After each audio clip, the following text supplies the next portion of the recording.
Hello, Psych2Go viewers. This is Michelle Rivas, host of Psychology Roundtable. Our guest for today's live stream is renowned urologist and pelvic surgeon, Dr. Rena Malik. Dr. Malik is also an associate professor and director of female pelvic medicine and reconstructive surgery at the University of Maryland School of Medicine. Dr. Malik is the host of her own amazing YouTube channel, which has garnered over 1 million subscribers and over 200 million views and counting. Welcome, Dr. Malik. Thank you so much for joining us today. Thank you for having me. Of course. So can you tell us a little bit about yourself and your background? Yeah, so I am, as you mentioned, a urologist. So, in order to become a urologist, you do obviously medical school, which is 4 years, and then you do a 5 or 6 year residency training if you have some research time. And then I did 6 years, and then you can opt to do a fellowship. So I did a fellowship in female pelvic medicine and reconstructive surgery, and I got into doing YouTube because I really felt passionate about health literacy. So I recall having this scenario when I was in training where I was taking care of a patient. We did this beautiful surgery on her. She unfortunately had bladder cancer. And we had to reconstruct her bladder, make a new bladder. And then in order to empty her bladder, she now had to catheterize through an opening in her belly. And, everything went great. She did well after surgery. She went home. And then she kept getting readmitted to the hospital into the ICU because she kept getting very sick. And we couldn't figure out what was going on at home. And ultimately, we figured out that she didn't really understand the concept that she had to now empty her bladder a different way.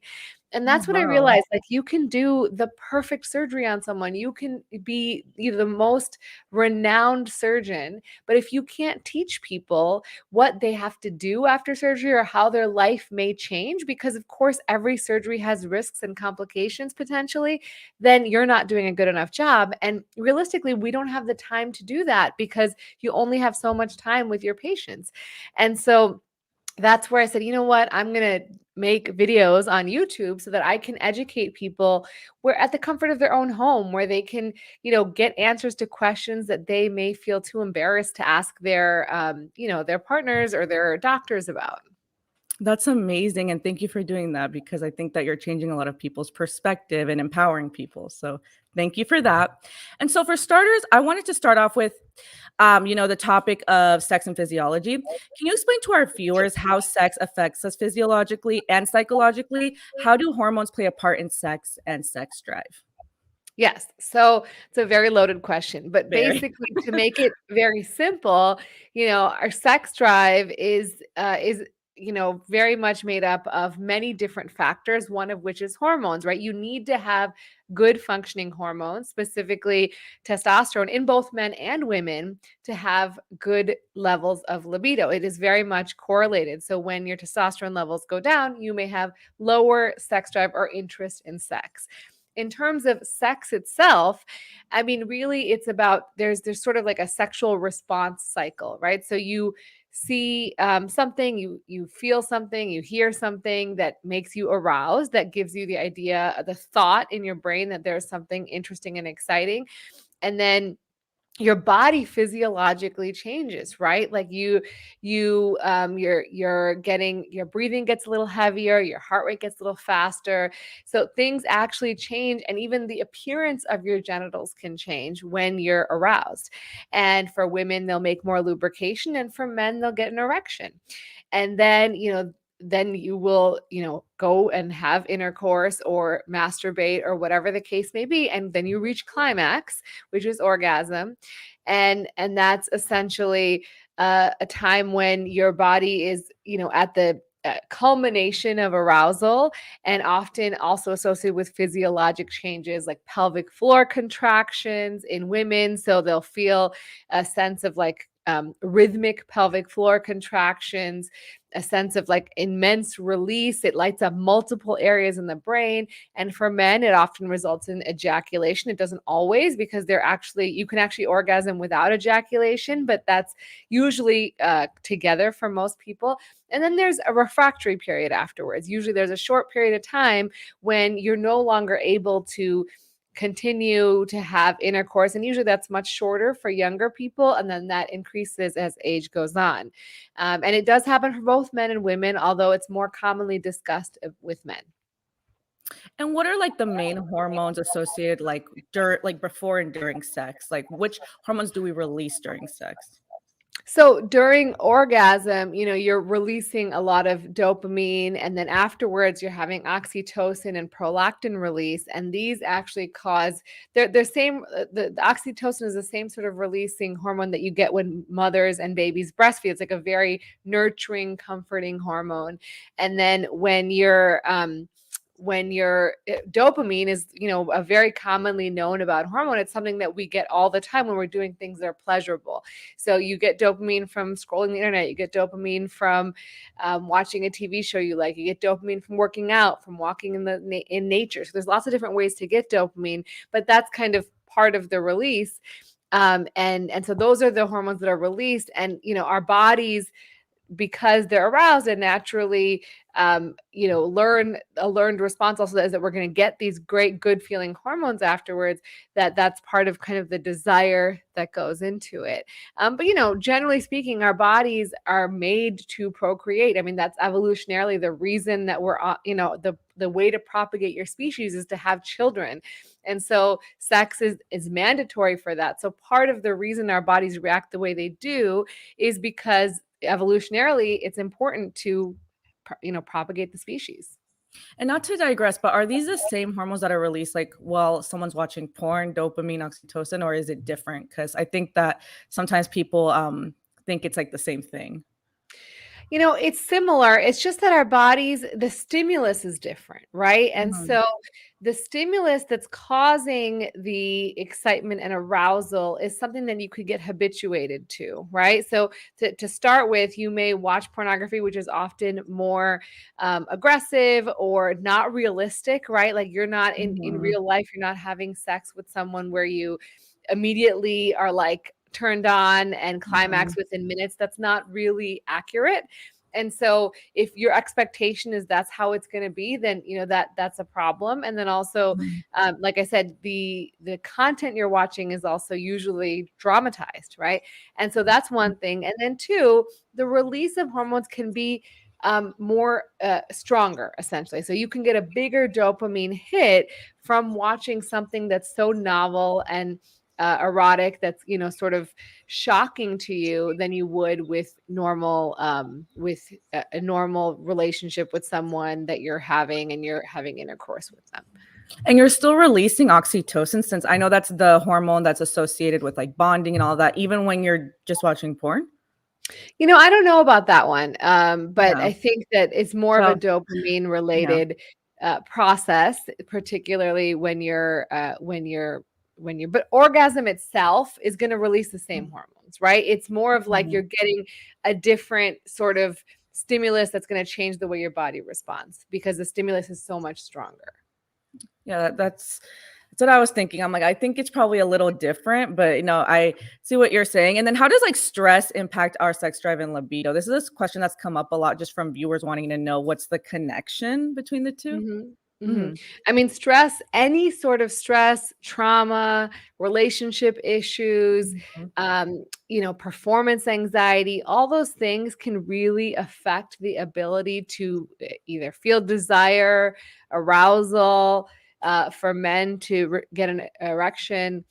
Those can all affect our ability because basically stress releases cortisol, which is kind of contradictory to testosterone. So when you have higher levels of cortisol, you actually are reducing the hormone that you need to have to have desire. And so it can be very, very stressful, and our brains are extremely powerful. I think people underestimate that the most important organ in your body for sex is your brain. Because when your Mhm. brain's not in the moment, you're not going to be able to either enjoy it or perform, if that's what your Mhm. concern is, as you would when you are completely in the moment.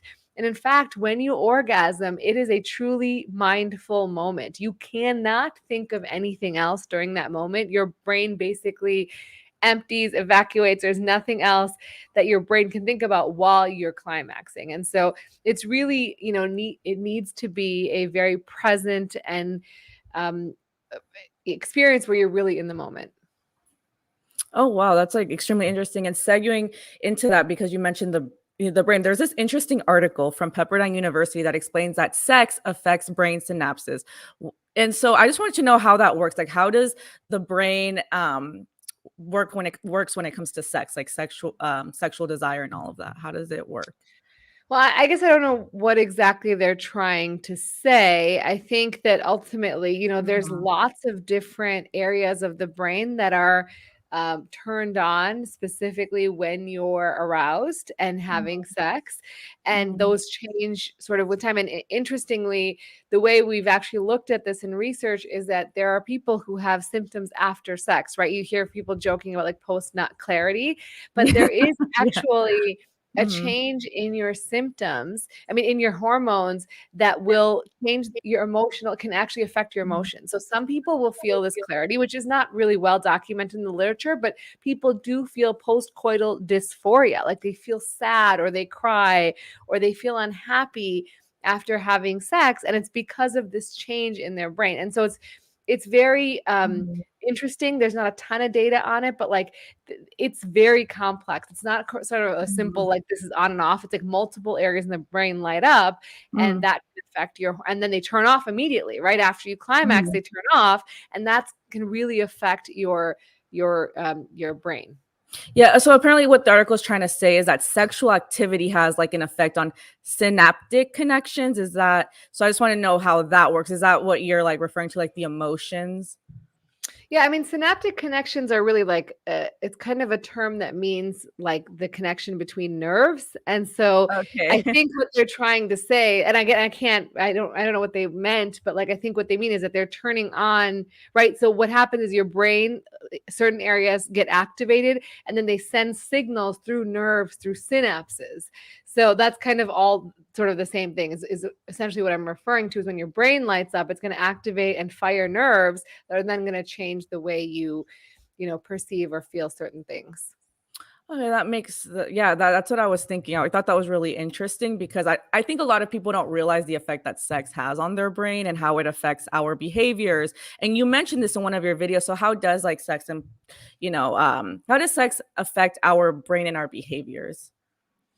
Yeah, so I mean, I think ultimately sex is something that I guess well sorry, can you be a little more specific? Like what do you mean by like of course sex affects our behavior because you're going to seek sex when you're having arousal, but I guess I'm not really sure what you're referring to. It was just something that you mentioned in your video that it's something that like guides our behavior. But I guess more so like how does it like I guess how does it impact our mood? That'd be a better Your question. mood? Is that what you're Yeah. saying? So yeah, Yeah.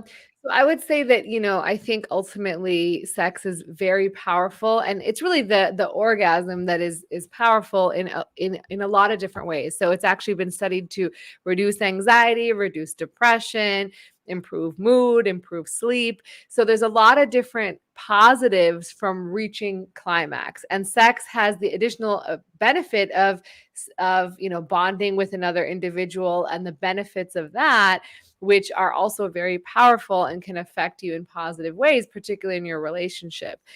So I think those are well-known facts related to having sex and ultimately reaching orgasm. No, that exactly. That's what I was trying to like get at. And so like how would depression, anxiety impact our sex drive and our sex life?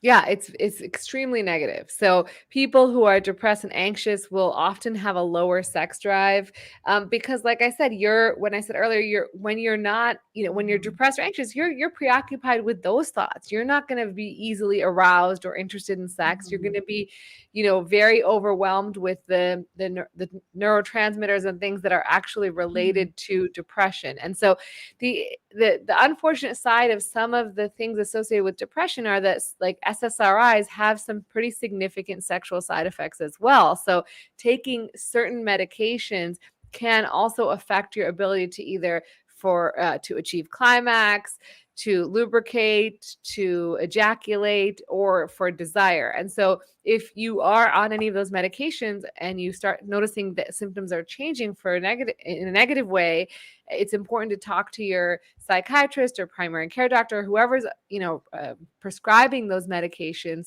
so that you can really assess can we switch this to something else, or how can we mitigate the symptoms? Because you can actually reduce the dose and that will reduce symptoms, or you can switch to another medication.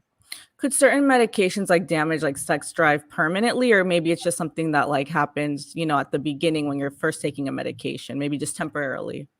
Yeah, so very often it's reversible. There are some cases that have been reported with other medications that may be more long lasting, but typically with some time they tend to improve. Most often they do. I would say most often, the symptoms, especially with SSRIs, they tend to improve. Well, thank you for that. And I wanted to move on to the topic of pornography because this is a hot button issue. Psych2Go has done a few videos on that, and I know you have as well, and you have some really interesting insights. So I want to start off with, how does porn increase sexual desire and arousal? What are like the positive effects of it?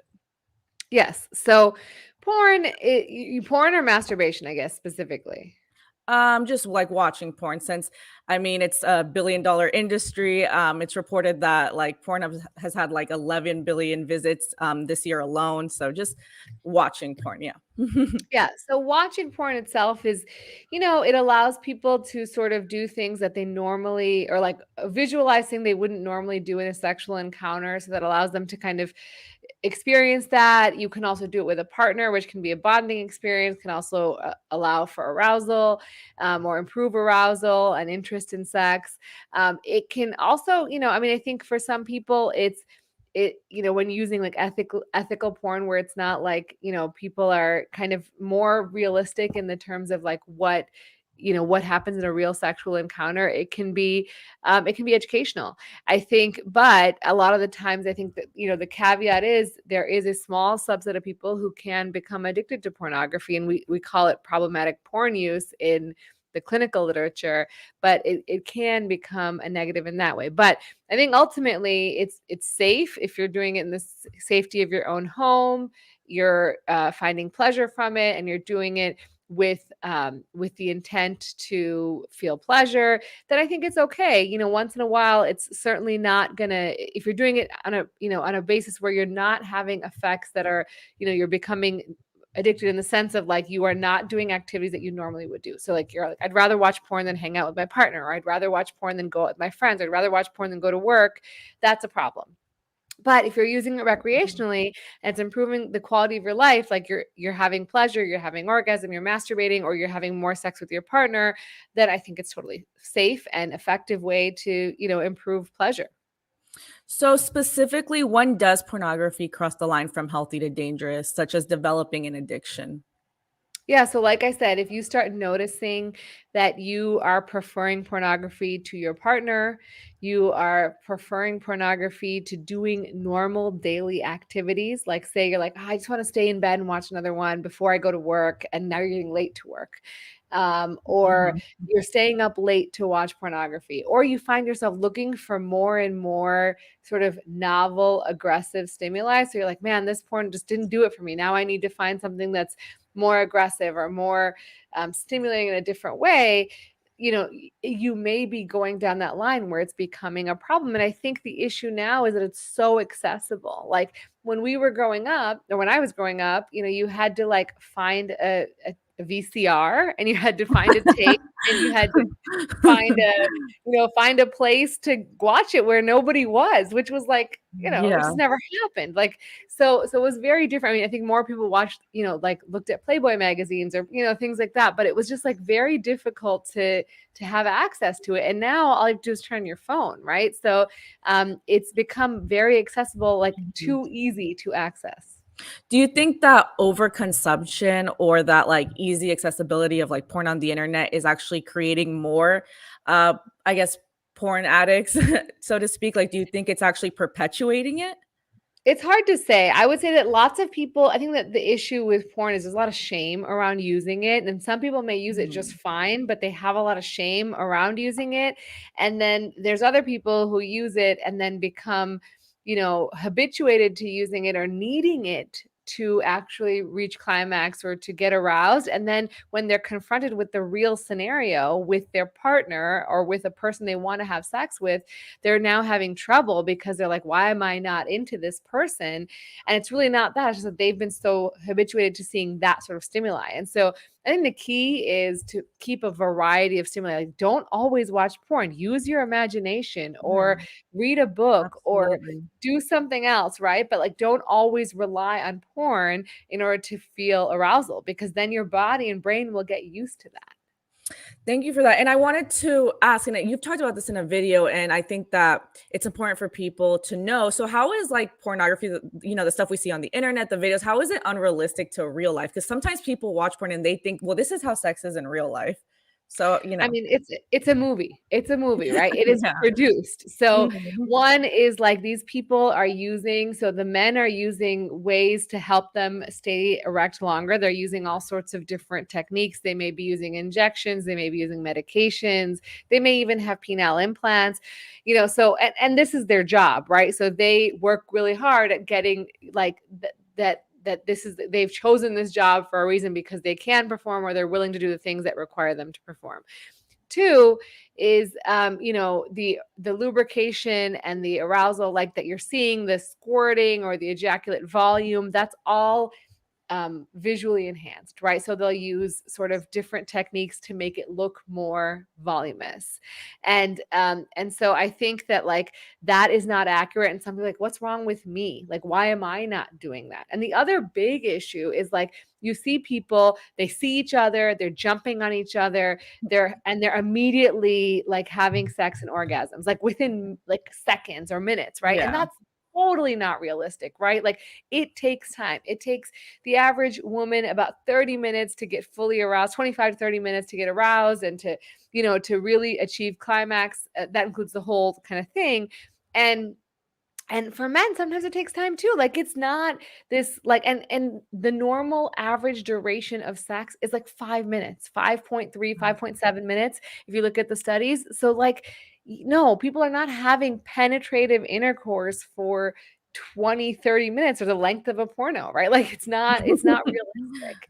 And Yeah. there's a lot of like self doubt after watching pornography. Like, Yeah. you'll watch, like, does my genitals not look like that? Like, Yeah. women's labia are all very unique and different. Men's penile lengths are all very unique and different. And the porn industry selects for the one deviation, like multiple standard deviations away from normal. So normal is, a much normal length of a penis is about 5 to 6 inches, whereas people are displaying these, very long phalluses, which are not accurate. And for women, they're always showing kind of a small labia, whereas women can have, large labia minora, a different length. They can be asymmetrical, and that's completely normal and fine. Yeah, absolutely. And I think that it does sort of make people feel not sort of, it really does make a lot of people feel insecure, and they think, okay, this is how sex should be. And often that's not the case. So thank you for that. And I love this comment by Nifty. I wanted to highlight it because I think it just really encompasses what we're saying. Nifty said, porn is sexual entertainment, not sexual education. I definitely agree with that. So thank you, Nifty. Yes, absolutely. And you can use it in a way to learn more about what you like, but it's not going to educate you on what to do or how to do it, right? These are trained individuals who do this for their job, right? It's like watching a Cirque du Soleil show. You're not going to be doing those acrobatics. It's a show. It's the same thing, right? You're not going to be doing those things. It's a show. It's a movie. Do you think it would help if they put like a disclaimer in the video? Maybe. I mean, I think Yeah, the other issue is really that people, little like children, are getting access to pornography at younger ages. So I was shocked when I found this out, that like basically by the age of 10, most kids have seen pornography, or that's a large majority. insane. I mean, 10. Like, I have a 10-year-old son, and he would not know what's going on. And I mean, maybe That's I don't think scary. he's like you know what I mean? But like, I don't. It's too they're too young, and then they formulate Yeah. these ideas of what sex is. It's that's what worries me, honestly, is having Mhm. exposure to it at a really young age. I think when you're older and you've had relationships and you've had sex, like, you can kind of differentiate from fact versus myth. But when you're young, Yeah. it's very hard, and then you have sex for the first time and you're like, wait, this is not like what I watched. Yeah, and there's um actually debate on that, though. I've heard many people say that it's good to inform younger, like children and like teenagers, about sex, like the younger the better, so that they're like confident in their sexual That's different identity. than watching. I think that's Yeah, completely different than watching porn. You can inform. I'm exactly. 100% agree that kids should know the terms about like what things are. Like they Mhm. shouldn't be like naming their hoo-ha. They should actually know that Right? it's a vagina, right? Exactly. Or vice versa. And so I think that like it's important to educate kids. It's important to answer their questions when they ask them, because you'd rather be, like we actually had this discussion the other day. I was like, I want to be the one telling my kid what, what answer his questions, than he goes to a friend who tells him something that's completely inaccurate, right? Like, Yeah, I'm the expert. definitely. Like, come talk to me or talk to your parents. Yeah. You guys are the experts. Like, you should be the ones telling them. They shouldn't be learning from their 12-year-old or 13-year-old neighbor when they're 10, Yeah. right? They should be learning from you. No, I agree for sure. But like, no, I definitely agree with what you're saying. It's just, I guess there's that argument like, well, I guess if they watch porn younger, or like it's okay for them to do so, it's normal. But I agree with you that there is like a difference, and that they're too young at a certain age to be watching porn. I agree with I that. 100% don't think. I think that like your brain is not fully formed till you're Yeah. 25.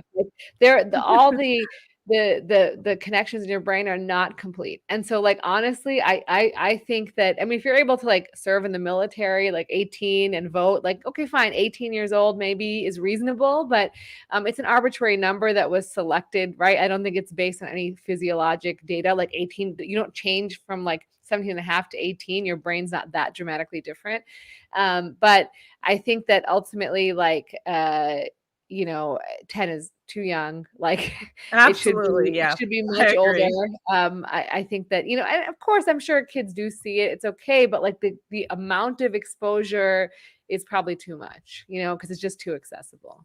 Yeah, and then it would be confusing, and it's not like someone can explain all that to you. Like a kid looks at that and they think, okay, this porn is how sex is in real life. They can't reason. They just think, well, they can reason, but it's different, right?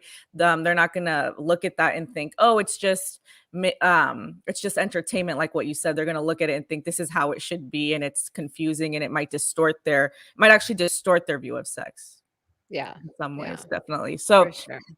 now we're going to switch over to our audience segment where we answer your viewer questions. I'm really excited. We have over 700 people in here, a That's lot of fans awesome. of both the channels. So I'm really excited. Let's begin. So, so someone asked a very interesting question. Dr. Malik, do you believe that porn can destroy marriages? Yeah, I think again, if you have problematic pornography use, which we've kind of talked about already, if you're choosing pornography over your partner repeatedly, then yeah, absolutely, it's going to destroy marriages. If you're choosing pornography over going to work and you're not financially stable because of that, it's going to destroy your life potentially, right? If you have a problem with it, it can. Absolutely. And then, sir, I don't want to butcher your name, but I put it up on the screen. Dr. Malik, what do you think of No Nut November? Oh, I love this question. So, No Nut November, for those of you who don't know, is kind of a media related thing where people try to not ejaculate for the whole month of November. Now, if there are people who, there's like tantric sort of Taoist practices where they've done this, and they've reported benefits to refraining from ejaculation, but there is no scientific evidence that refraining from ejaculation benefits you in terms of like what people say is like increasing testosterone or increasing your strength or vitality. There is not any scientific evidence. There's a small study done on very young, healthy men that shows a very small increase in testosterone after refraining from ejaculation, but it is not enough to put yourself through. And it's, again, a very small study in a small group of people, like 10 people, I think it was. And so ultimately, my take home from that is that if you are struggling, like if you want to do it and you're perceiving benefit, go ahead, by all means. There's nothing wrong with doing it.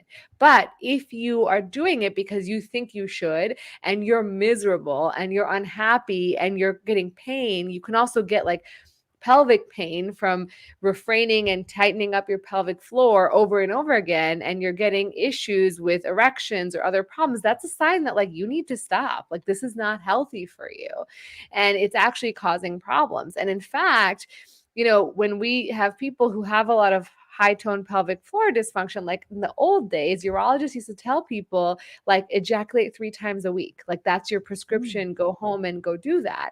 And so, it can be negative and it can definitely cause a lot of distress. And so in those cases, I tell people there's no evidence that this is going to change your life for the better.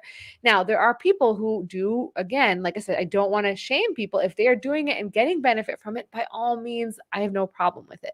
But there is no evidence it's going to help you.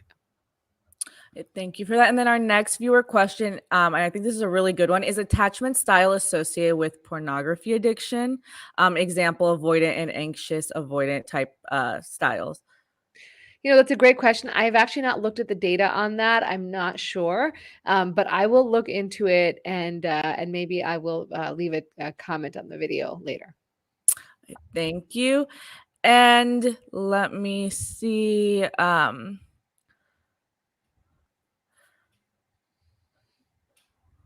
Just put that one up on the screen. Okay, this is a really good one. Is the normalization of OnlyFans unhealthy? Well, I mean, I can't tell you data on that, right? There's not been, at least to my knowledge, a study on OnlyFans in terms of scientific evidence. I think that it's an interesting phenomenon that's going on currently, and I have not yet completely formulated my thoughts on it. Like, I think, yeah, I couldn't say. I think that there could be damaging aspects to it and there could be positives, but like what's the net effect? I don't really know yet.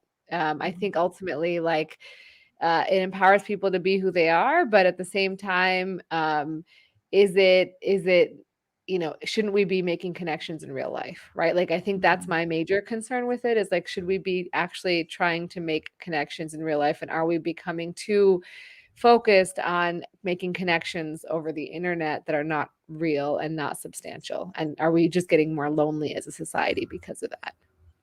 On the topic of loneliness, a viewer just asked, why does porn make some people feel emotionally empty?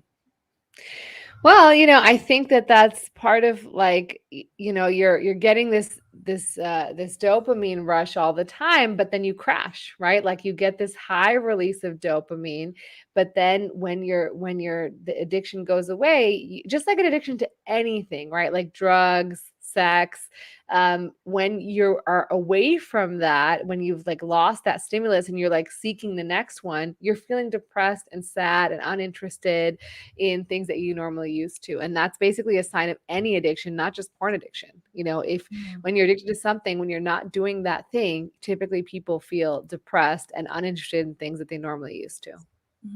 And then Ziggy asks, what are some ways someone with an addiction to porn can cut that out of their life, especially for someone who has tried to quit multiple times but keeps coming back?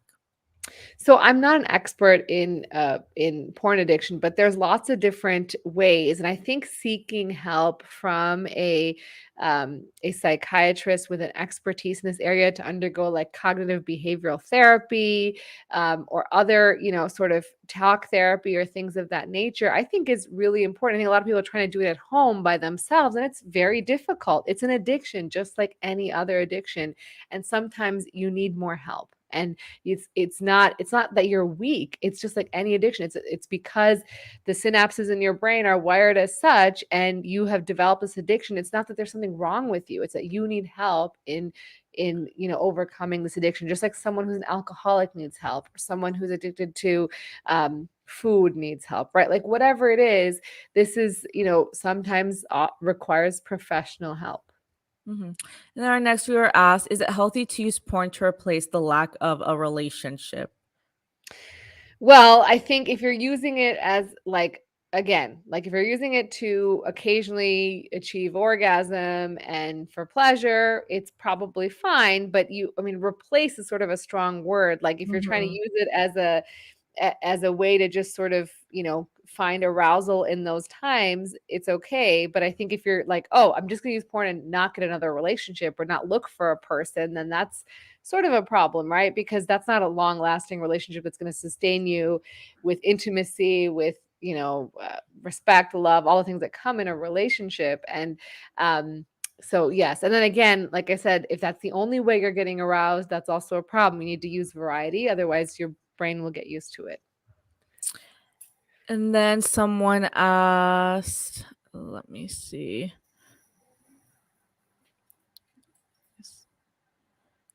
Okay, so I think this is a good question. Joe asked Dr. Malik, I've heard some YouTubers say celibacy makes your life better in certain ways that it improves productivity, creativity. Is that true? Again, no great evidence behind it. Certainly, there's lots of practices that have believed that, in ancient civilizations, like I said, Taoists, monks, things like that, they do believe that. And there may be some, I don't want to like discount those, very long standing religious practices. Like there may be some value to it, but there's no scientific evidence to that fact because no one's really studied it. And then Christina asked, do you think there are any mental health benefits to masturbating regularly? Yeah, so I think I think I mentioned earlier, masturbation is great. It's actually a very positive, net positive thing because having an orgasm allows you to improve sleep, improve mood, which is contrary to depression, right? You're improving mood, you're getting better sleep, you're, feeling maybe some more focus. It might even reduce your blood pressure a little bit and heart rate. So, in those cases, there are many net benefits to having regular orgasms. And if masturbation is the way you're getting there versus with a partner, it doesn't really matter as long as, again, it's not becoming a problem. Thank you. And Sounds of Silence asks, what strategies can I use to quit a porn addiction? So, like I said, getting help, professional help is extremely helpful. There are some, kind of things that you can use, like apps that you can use to like make it so that you can't access the websites on your phone and things like that. Those things can be helpful, but again, I think sometimes it's just realizing like what where what's the trigger that's leading you to watch the porn, figuring out what that is, working through that, changing your reaction to that trigger. There's lots of sort of work that goes into it, and every person is individual based on their own their own experience with pornography and when they're watching it. Like, is it like, oh, I feel sad or I feel bored, so I'm watching porn, and then figuring out what can you do when you feel sad or bored that replaces that. And then Nelson asked, Dr. Malik, what are some natural ways to boost testosterone for a better sex life? Yeah, so this is a great question. So, testosterone is a hormone that's very important for libido. It's also very important for a lot of different things like bone health, increasing muscle mass, cognition. So, there's lots of benefits to testosterone. And if you have a low testosterone, there is value in boosting it. Natural ways that we recommend to all patients are the huge one is getting good sleep. And that's not just good number of hours, but quality sleep. So that means like avoiding your devices right before bed because that light can make it difficult to sleep at night. And getting, good sunlight in the morning, kind of being darker in the evening. Trying to avoid caffeine late in the day because actually the half-life of caffeine is about 12 hours. And so when you drink caffeine afternoon, it's still going to be in the system at bedtime and it can actually worsen the quality of your sleep. Drinking late alcohol can worsen the quality of your sleep. So sleep is a huge one. Another one is eating kind of the best data we have is a Mediterranean diet. So, healthy fats, fruits and vegetables, and a little bit of protein and fish. That's the best data we have. Now, there is some smaller data on like other types of diets, but essentially you want to have healthy fats. That's important for testosterone production. And then, of course, fruits and vegetables are always beneficial with antioxidants and things of that nature. Avoiding BPAs. So BPAs are often found like plastic bottles. Those are endocrine disrupting chemicals that can affect your body's ability to produce testosterone. And then another key important part is getting resistance training. So like lifting heavy weights when it's usually like the bigger muscle groups. So like lower body and gluteal muscles. Those are the bigger muscle groups in the body. So kind of focusing on those can be actually very beneficial in improving testosterone naturally. And then, so are there any like specific hormones? Because you mentioned testosterone is one that boosts sex drive. Is there specific hormones that lower sex drive? I know you mentioned cortisol. Is that one that lowers sex drive? Yeah, it does. And then Other ones that I can think of, not off the top of my head, but certainly, anything that is causing stress in your life is going to reduce sex drive. And then certainly certain medications, like we talked about, SSRIs for antidepressants, finasteride or Propecia, which people use for hair loss or enlarged prostate, had some symptoms. And recently I learned about retinoids can apparently have some effect in a small subset of people on sexual function. So, and oral contraceptives. So certain medications can reduce sex drive. And so those are important. If you notice that you just started a medication and your sex drive has gotten worse, please bring it up to your doctor. Don't suffer in silence. And then thank you for that. And you mentioned that a Mediterranean diet can help like boost sex drive. When it comes to like the opposite effect, does junk food lower your sex drive? I've always like wondered about this. Well, so, obesity overall has been shown to be correlated with a lower testosterone, because what happens in testosterone is it's aromatized to estrogen, and what the aromatase is actually in fat cells. So the more fat you have, the more it's going to cause conversion to estrogen and reduce your testosterone level. And so if you are eating a lot of high fat junk food that's creating increased fat in your body, then that's problematic. Mm-hmm. And this is going to be our last question. Lollipop the Robot asked, interesting username. Thank you for that. Do certain hormones affect porn addiction? And I wanted to add to that, would like anxiety, depression, and stress maybe exacerbate someone's like addiction to porn? So I think that it's like what's first, the chicken or the egg? Like I mentioned before, with addiction, you can develop depression and anxiety because when you're not using the substance of addiction, associated with addiction, it can create symptoms of depression and anxiety. So that is certainly an issue. And to simplify, it's usually because of low dopamine, right? You get really high levels of dopamine and then it crashes. And then that low level, your brain is now seeking more dopamine.